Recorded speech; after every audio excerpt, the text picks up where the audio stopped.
본 말씀을 통해서 이 보충은혜라는 제목으로 하나님의 말씀을 증거하겠습니다. 이 사람의 몸을 구성하고 있는 성분 가운데 대부분이 수분입니다. 그래서 생명활동이 정상적으로 이루어지기 위해서는 충분한 수분 공급이 필요하고, 이 수분 공급이라 말할 때도 한 번에 엄청나게 많은 양을 먹고 저장해 놓는 게 아니고 때마다 필요마다 조금씩 보충해 갈 때 그것이 우리 전체의 생명을 이어가는 길이 됩니다. 우리 육체를 구성하고 있는 것이 수분이어서 수분을 공급해야 한다면 우리 영혼을 구성하고 있는 또 살아가게 하는 힘은 하나님의 은총에 있습니다. 그래서 우리는 충분한 은혜의 공급이 필요하고, 그 은혜를 받아 나아갈 때라야 우리 영혼이 강건하게 살아갈 수가 있다. 그러면 하나님의 은혜를 우리가 어떻게 보충하고 갖고 또 어떻게 채워갈 것인가? 오늘 본 말씀을 통해서 살펴보시면, 먼저는 우리의 모든 상황들을 은혜의 때로 여기며 살아가야 됩니다. 그것이 우리가 은혜를 공급받는 길이 됩니다. 우리가 당하는 모든 경우의 때를 지금이 은혜의 때라. 심을 때가 있고 거둘 때가 있으므로, 심을 때에는 심는 수고를 행하지만 하나님께서 심을 수 있는 은혜를 주셨다. 거둘 때에도 추수의 수고를 하지만 하나님께서 거두게 하시는 때를 주셨다. 다 하나님께서 우리에게 때를 따라 도우시는 그 은혜를 알고 은혜의 때로 여기게 되면 우리는 매 순간마다 하나님의 은혜를 충분히 공급받는 겁니다. 25절 말씀에서 풀을 벤 후에는 새로움이 돋나니 산에서 꿀을 거둘 것이니라. 이것은 앞에 있는 말씀과 연관이 되는데, 양떼와 소떼를 살피고 이 모든 재물들이 영원히 있지 않기 때문에 하나님께서 주시는 그 때를 따라서 꿀을 거두어 양과 소를 먹이고, 또 거기에서부터 나오는 것으로 하나님 주신 축복의 선물을 얻으라.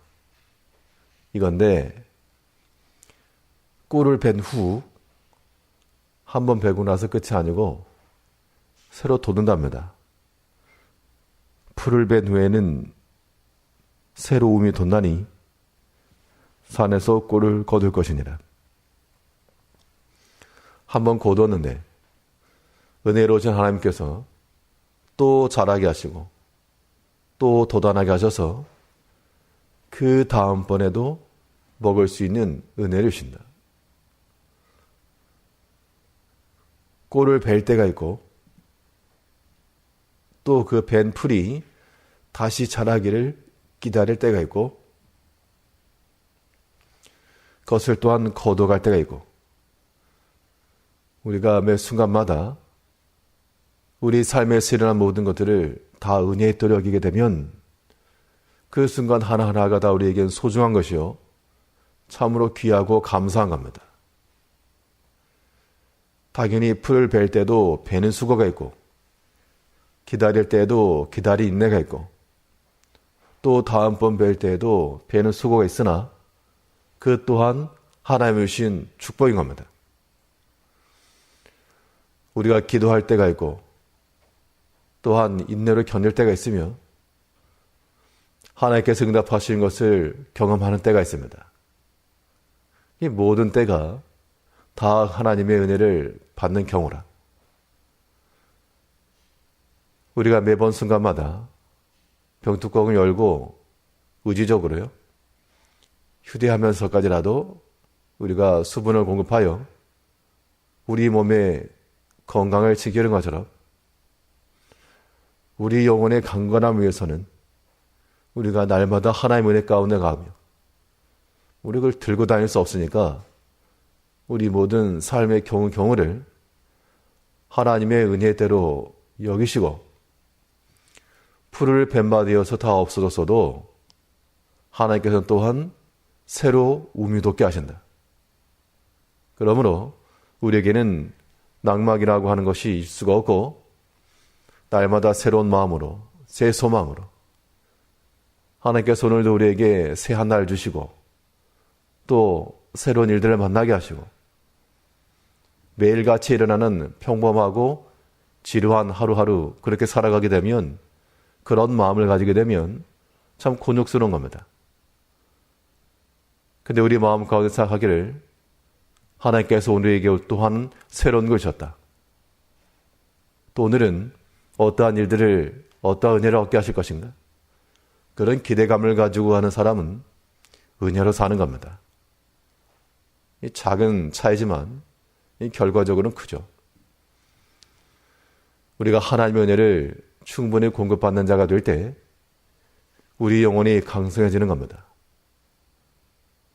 우리 모든 삶의 자리들을 다 은혜의 때로 여기시고 풀을 벨 때나 기다릴 때나 거둘 때나 그것을 먹을 때나 다 하나님의 은혜라 생각하셔서 이 아침 시간 일어나 주 앞에 이르는 이 시간 또한 은혜의 시간이요, 주 앞에 우리 마음을 아뢰는 것도 은혜의 때요, 오늘 하루의 모든 삶도 하나님 주시는 은혜의 시간들임을 잊지 않아야 됩니다.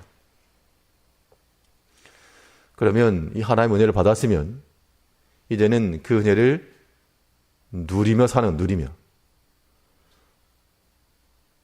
있는 것과 누리는 것은 또한 별개 차이입니다. 사람이 가진 게 많이 있어도요, 그것을 쓸 줄 모르고 활용할 줄 모르고 베풀 줄 모르면 뭐 없는 거나 다를 바가 없습니다. 우리가 하나님의 은혜를 구한다 할 때는 그것을 창고 속에 놓고 저장한다는 개념이 아니라 그것을 실제로 우리가 먹고 마시며 살아감에 있어서의 그러한 수단으로 쓰는 겁니다. 그게 은혜를 누리는 결과인 겁니다. 똑같은 일을 당하여도 하나님께서 은혜를 주셨다라고 하는 것을 아는 사람은 하나님 앞에 감사함으로 나가는 거죠.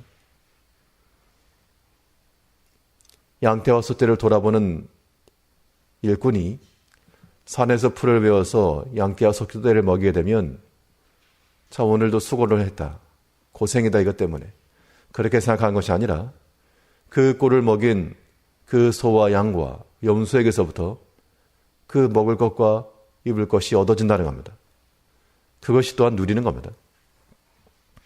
26절에서는 어린 양의 털은 내 옷이 되며 염소는 밭을 사는 값이 되며 염소의 젖은 넉넉하여 너와 내 집 사람의 식물이 되며 내 여종의 먹을 것이 되느니라. 그러니까 산에서 꼴을 거둔 후 그것으로 양떼와 소떼를 돌아보고 그것을 먹이고 그 결과로 보니까 그 양과 소와 염소 가운데서 우리에게 유익한 것과 먹을 것이 나왔다.